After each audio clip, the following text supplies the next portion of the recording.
Olá, pessoas.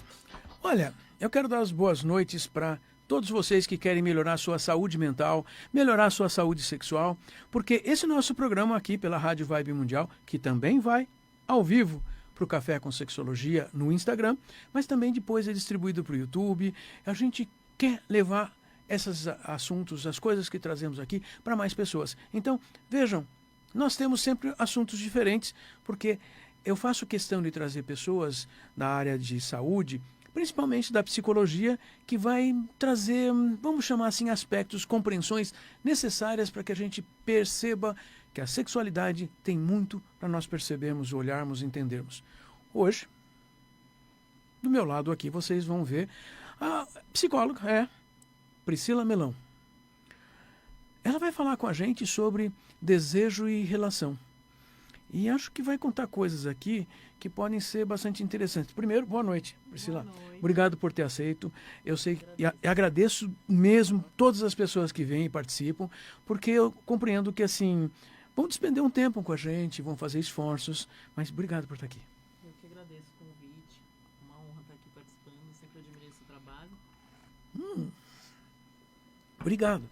Mas, Priscila, conta pra gente, assim, de onde saiu a ideia de falar sobre desejo e relação? Porque esse foi o tema que ela disse, eu quero falar desse assunto. Então, Porque o que eu vejo no dia a dia da clínica e até em conversas fora da clínica, né? No senso comum, no vestiário da academia, no nosso dia a dia, a gente vê muito essa questão de como que o desejo impacta nas relações humanas, né? Nas relações conjugais, principalmente. E digo conjugais não só casamentos formais, mas pessoas que se relacionam, né? Independente de ser um casal, de ser um trisal, de serem relações dos mais diversos tipos, né? Homoafetivas, heterossexuais, sempre tem uma reclamação em relação a como que o desejo impacta na relação, o que fazer para que quando o desejo é diferente de uma pessoa para outra, ou o desejo vai desaparecendo em algumas relações. Tem muitas questões relacionadas a isso. você já falou várias questões. Que tal você pegar uma dessas questões e começar a contar um pouco o que você percebe, como é que você entende e o que isso implica nos relacionamentos humanos, relacionamentos de casais, na saúde mental das pessoas? Uma queixa que eu tenho ouvido muito é das pessoas falando de o desejo incompatível, né? O que acontece esse desejo incompatível? Uma das Síndrome do desejo incompatível. Já dá para criar uma doença aí, Síndrome do desejo incompatível. Eu não sei se já tem isso no CID, mas enfim. O desejo incompatível porque às vezes uma pessoa está numa fase que ela está mais desejante, vamos falar assim, e a outra não. Ou as duas não estão mais também, né? Porque a gente tem que ver que hoje as pessoas trabalham muito, estudam, muitas vezes estão criando filhos, cuidando dos pais, fazendo mil coisas, e aí o desejo vai para onde, né? Você já conta uma coisa e traz uma explicação. Porque se a nossa atenção está voltada, focada em outras atividades, nós não somos assim, tipo, trabalhamos várias coisas ao mesmo tempo com as nossas emoções. O nosso corpo precisa de ter um foco, não é? Sim, né? Até explicando de uma maneira acessível para todos, né? A minha abordagem que é junguiana, a gente entende o quê, né? O Freud falava de desejo, de libido, como algo canalizado simplesmente com foco sexual. No Jung, que é o teórico que eu trabalho na clínica, ele entende a libido, o desejo, como sendo canalizado para várias coisas diferentes. Então, pode ser para a sexualidade, pode ser para o trabalho, pode ser para projetos, pode ser para algo que você está desenvolvendo na sua vida, que você está pondo muita energia. Então, a gente chama o desejo para o Jung, a libido para o Jung, a energia psíquica, ela pode ser canalizada para várias formas. Então, se você está numa fase da sua vida que você está num grande projeto de trabalho, ou está mudando, indo morar no Brasil para um outro país, ou qualquer outra coisa que você está pondo muita energia, muitas vezes todo esse desejo, toda essa libido, vai para esse lugar e ela acaba saindo dos outros, fica hiperfocada em algumas coisas. E aí ela transita, em alguns momentos da vida está num lugar, em outros está em outro, então nem sempre está relacionada à questão do sexo em si, da sexualidade, da relação com o outro. Vocês ouviram? Isso é interessante, porque isso parece que também, assim, podemos até pensar em fases que são mais comuns numa cultura, mas do jeito que você está contando, na vida de uma pessoa nós podemos ter várias dessas fases em várias idades diferentes e não necessariamente igual ao do vizinho. Uau! Porque muitas vezes nós estamos tendo necessidades outras que não a sexual, necessidades outras que são de sobrevivência, de outros cuidados, de outras atenções. Isso se torna complexo, porque você está contando que situações externas nós vamos interagir de outra maneira, ou seja, não necessariamente nós vamos estar disponíveis para sexo. E isso influencia o desejo, porque você está contando que compete com o que a gente chama de desejo. Compete e também isso não é estático, né? Então, estático. Conforme a fase da vida, igual você falou, né? Nem sempre tem a ver com a idade, mas tem a ver muito mais com o momento de vida que a pessoa está passando, né? Então, às vezes a pessoa está muito focada. A gente vê muita queixa que agora até pessoas jovens que falam que não tem tempo para ter uma relação sexual, não tem tempo para ter um relacionamento, porque não vai conseguir pôr energia nisso. Então, às vezes até tem um namorado, uma relação, mas todos os dois trabalham muito e estudam, quase não tem tempo para se encontrar, e aí acaba que não tem a relação sexual. Ou tem muito esporadicamente. E não é por uma questão física, fisiológica, de não gostar da pessoa ou de não ter tesão pela pessoa, falando muito claramente, mas às vezes é isso, né? Se a gente for ver até alguns estudiosos mais da filosofia e da psicologia social, nós vivemos numa sociedade do cansaço, todo mundo trabalhando muito, correndo atrás de dinheiro. E aí a gente tem até um livro de um filósofo que eu gosto muito, coreano, que é o Byung-Chul Han, que chama Agonia de Eros, que fala da ausência de Eros na nossa sociedade. Inclusive na questão do desejo sexual. Então, a gente está colocando o quê? Né? Às vezes, a gente não está tendo nem mais, assim, desejo pelo viver. A gente vê que o Brasil está entre os campeões de depressão e ansiedade. Como é que eu trago desejo para a relação dentro desse contexto sociocultural todo, né? Você está me mostrando que a cultura favorece ou dificulta a expressão da sexualidade, a expressão do desejo no indivíduo e no casal. Sim. Olha só, gente, vocês estão notando que nós estamos conversando de uma maneira que significa, olha, o meu corpo pode funcionar 100%, todos os hormônios estarem direitinhos. Não basta. E isso dá para a gente perceber, porque quando você cita o consultório, nós vemos as pessoas. Normalmente, gente, quando nós recebemos pessoas com queixas sexuais, obviamente, assim, ou já passaram por médicos, ou a gente vai dizer assim: tá bom, vamos conversar com alguns médicos para saber se essa sua parte física está funcional. A coisa é que, sim, na maior parte, bom, chega para a gente, é funcional. Já é funcional, mas não funciona porque não tem um ambiente, não tem interação e não tem a disponibilidade correta, porque essa pessoa tem que fazer outras coisas, inclusive trabalhar, gente. E por incrível que pareça, o que também está atrapalhando muito o desejo é o celular. Porque a pessoa fala, eu chego exausto em casa, aí de repente a minha parceria está ali jogada no sofá, rolando tela. Ou resolvendo coisas do trabalho que ficaram pendentes no celular. Ou já está ali assistindo um vídeo em um canal específico, X, lá, de vídeos que ela gosta. E aí você fala, poxa, eu vou interromper, não tem nem clima. Então, o celular também está sendo algo que está atrapalhando que o desejo possa aparecer na relação. Porque se não tem um diálogo, se não tem uma conexão, o desejo não vai aparecer assim, de repente me deu aquele desejo do nada, né? Pois é. Você usou uma expressão importante aí. Você que está ouvindo, presta atenção. O desejo não vem do nada. O desejo depende de uma série de circunstâncias anteriores. Normalmente as mulheres conseguem perceber isso mais do que os homens, né? Porque os homens acreditam que se for agora, tem que ser agora. Então, o que aconteceu antes? O que você andou pensando, fazendo? Você está fisicamente cansado, emocionalmente cansado, está com a cabeça cheia de problemas? Não vai dar. Não, mas então como é que a gente faz? Talvez a gente precisa mudar a nossa vida, o estilo de vida, a forma de viver. Você já está contando que muita gente não vai fazer isso, mas vai continuar reclamando. Sim, e aí a gente tem que lembrar também que o desejo pode ser responsivo ou espontâneo. Então, tem aquele desejo que vai acontecer, que a gente vê muito em começos de relações, né? Novas relações, que encostou, saiu faísca, pronto, vamos agora. E tem aquele outro tipo de desejo, que é aquilo de um café da manhã que você tomou com a pessoa com calma, conversou, criou uma conexão emocional, conversaram sobre coisas em comum dos dois. E eu vejo também outra reclamação dentro da clínica, que é: a minha parceria agora é só para resolver problema, falar da pauta das coisas que tem que resolver da casa, da família, dos filhos, e aí cada um vai fazer as suas coisas e a gente acaba não falando mais da gente, a gente não se conecta emocionalmente para poder haver o surgimento desse desejo, para que a gente possa se conectar dentro da relação sexualmente, afetivamente, ter essa parte mais completa, né?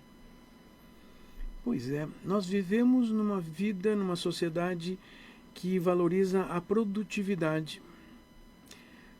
E não dá muito para escapar, porque tente, sim, mas nós temos que fazer esforços. Então, os esforços precisam ser feitos, mas o que a gente faz? Eu vejo, né, uma crítica que a gente fala, né, o capitalismo, que é onde a gente vive, né, a sociedade que a gente vive, ele acaba destruindo o eros da nossa vida, porque a gente acaba não só o desejo sexual, como o desejo por outras coisas da vida. Às vezes a gente não se dedica a um hobby, a uma coisa que a gente gosta, alguma coisa de passatempo, uma coisa que também traz eros para a nossa vida, que não é só a sexualidade, porque a gente também não tem tempo ou está priorizando essas outras atividades, principalmente o trabalhar, ganhar dinheiro, pagar conta ou cuidar de pessoas da família. Então, a gente acaba priorizando isso, tirando esse desejo até por outras coisas e atividades, e esse desejo pelas outras atividades também ajuda a trazer o desejo para a relação, porque você se torna uma pessoa com um repertório mais rico, mais interessante para trocar com quem está ali convivendo com você. Interessante essa tua ideia, que muita gente deve usar.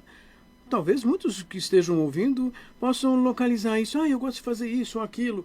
Então, esse bem-estar fora da relação, inclusive fora de um trabalho formal, essas coisas, então, são muito importantes. Comece a pensar aí. Puxa, mas tem que ter um hobby? Existem N coisas que a gente possa chamar de hobby. Pode ser até leitura, né? Sim, pode ser a leitura, pode ser um esporte, pode ser... eu vejo que algumas pessoas encontram, né, às vezes, na arte também, uma forma de se conectar com seus desejos. E arte a gente tem...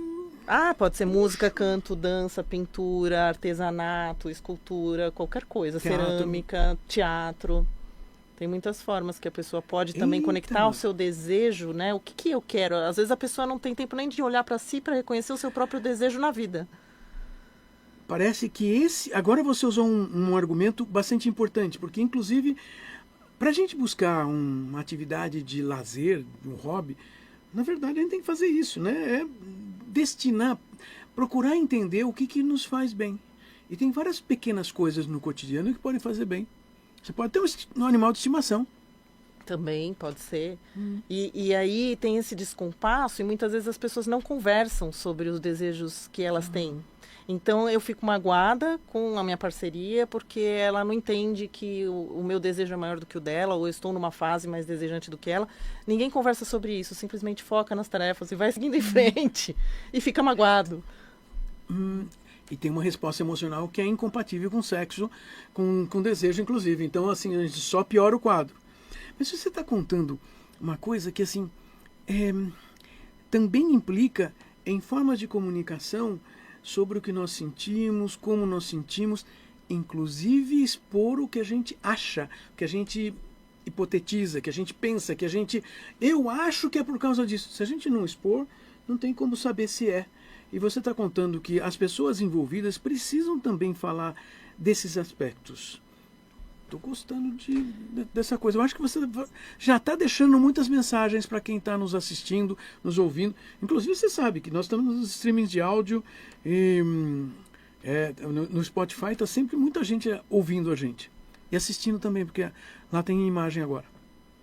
O que eu vejo é que muitas vezes essa falta de diálogo, que até a gente estava estendendo um pouco aqui a conversa, é que eu só estou ali mais fechada, de repente, numa fase que está difícil para mim no trabalho, que eu estou com alguns problemas, só que eu não conto para você que eu estou há um tempo sem te procurar para ter uma relação sexual, porque eu estou muito focado no trabalho, muito chateado com uma situação de trabalho ou uma situação familiar. Nem sempre eu vou... Às vezes a própria pessoa não percebe que aquilo está impactando, uma coisa está impactando na outra. Então, pode acontecer de uma parceria chegar para outra e falar: escuta, você está assim mais retraído, mais afastado por conta de situação X, e a própria pessoa fala: não tem nada a ver, não, é que eu estou cansado. E a própria pessoa não percebe, ela não tem o autoconhecimento, a autopercepção do que é que está impactando no próprio desejo. Você usa um argumento que a gente na psicologia usa bastante, né? Autoconhecimento. Mas parece ser uma frase que não faz sentido para todas as pessoas, porque o que você está contando é que esse autoconhecimento implica em compreender também as nossas deficiências, as nossas dificuldades, inclusive dificuldades de entender e reconhecer essas dificuldades. Justamente. Gente... Porque a gente olha muito para fora, né? Claro. A gente é muito chamado para olhar para fora. É mais fácil culpar o outro. E aí entra, né, aquela coisa de tipo, é melhor eu ir seguindo o fluxo e fazendo o que eu tenho que fazer, que uma hora as coisas se resolvem sozinhas. E de alguma maneira nós somos levados a... Vai seguindo o fluxo, tem que fazer, vamos fazer. E a gente é acuado mesmo para conseguir fazer, prestar conta de uma série de coisas.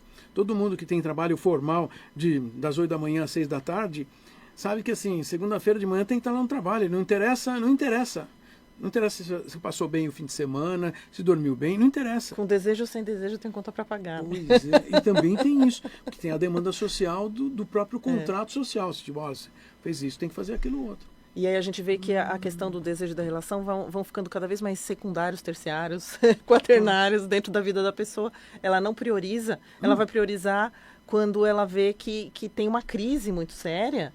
E aí muitas vezes vai aparecer no consultório, ou numa terapia individual, ou numa terapia de casal, porque está com alguma questão.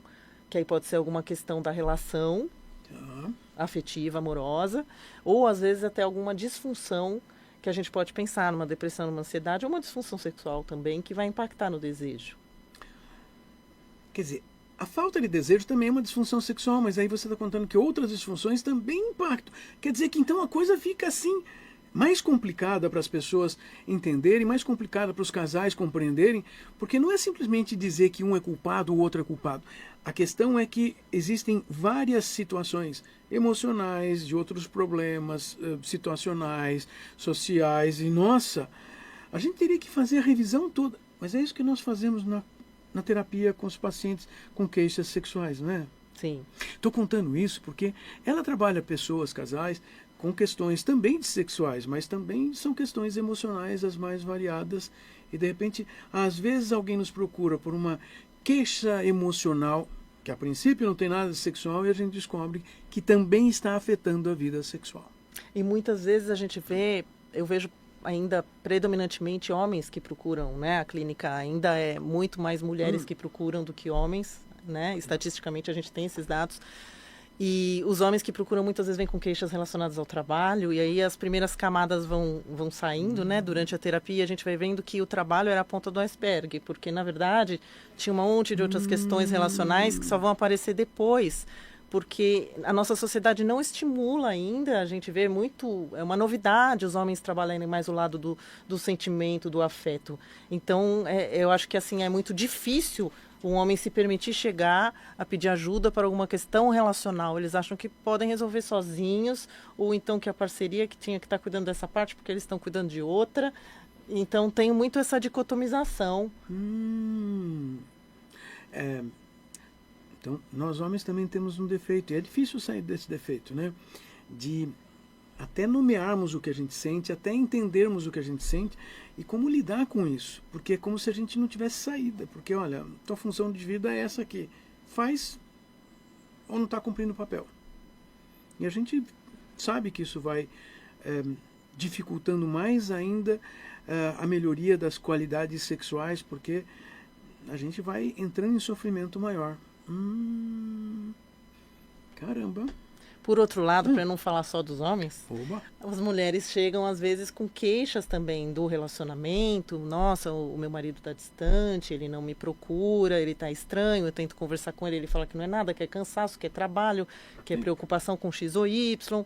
E aí elas vão descobrindo que, na verdade, eles estão chateados com algumas questões que elas também não percebiam, que elas também estavam focadas em outras coisas, foram se distanciando deles, só que eles também não chegavam e falavam. Então, leva um tempão para que você consiga, às vezes, conectar essas pessoas para falarem o que está realmente acontecendo. Primeiro tem essa questão que eu falei anteriormente, do autoconhecimento, você olhar para dentro e se perceber.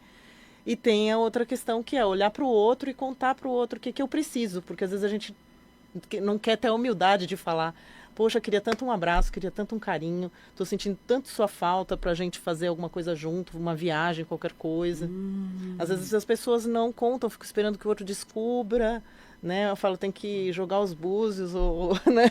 Abrir o tarô para descobrir que o outro tá pensando. Como é que é isso, né? Aí eu vou achar que a culpa é do outro, não é minha, porque o outro que não tá também fazendo a parte dele, fica um esperando o outro chegar para conversar sobre isso, nenhum dos dois chega. Aí é um desastre, né? Nenhum dos dois chega e a conversa.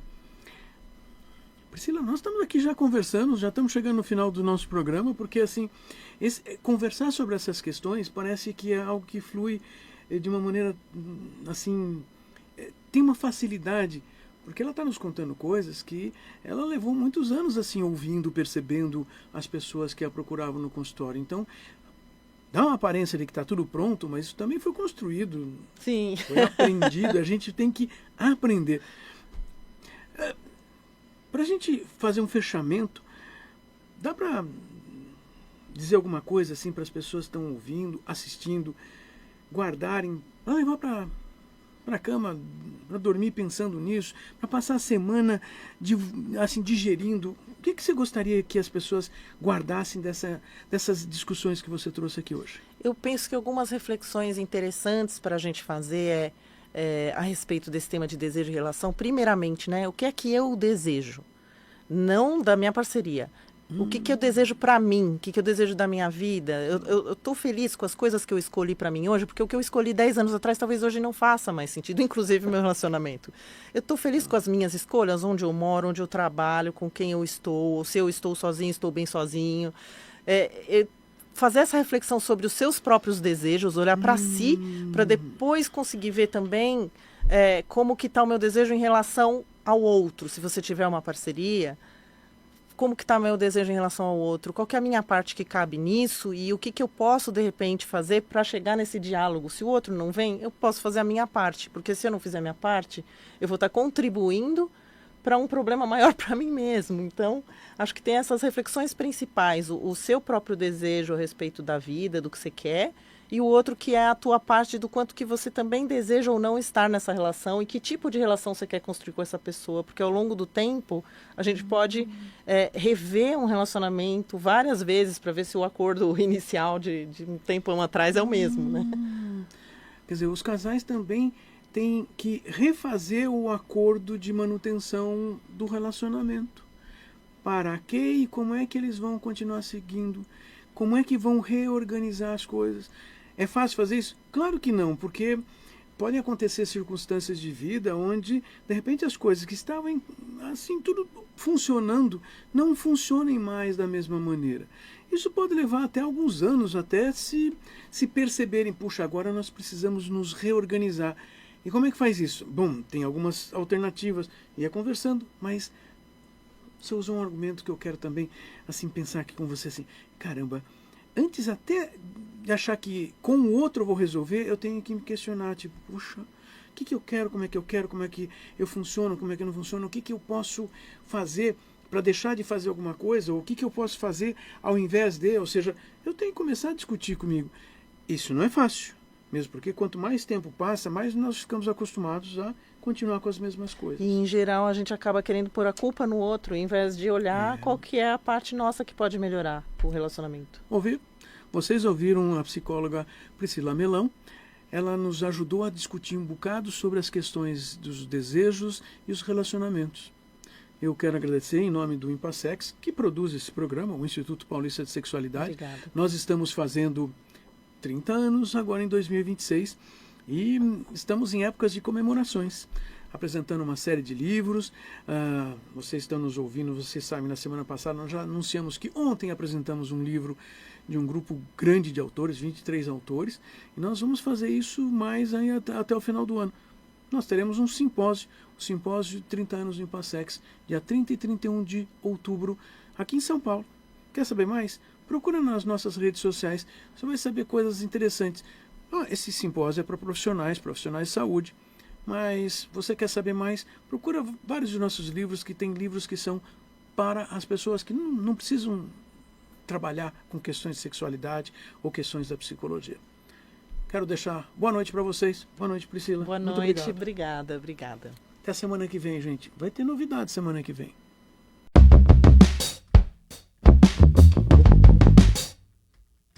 Você ouviu o programa Café com Sexologia com o psicólogo e sexólogo Oswaldo Rodrigues.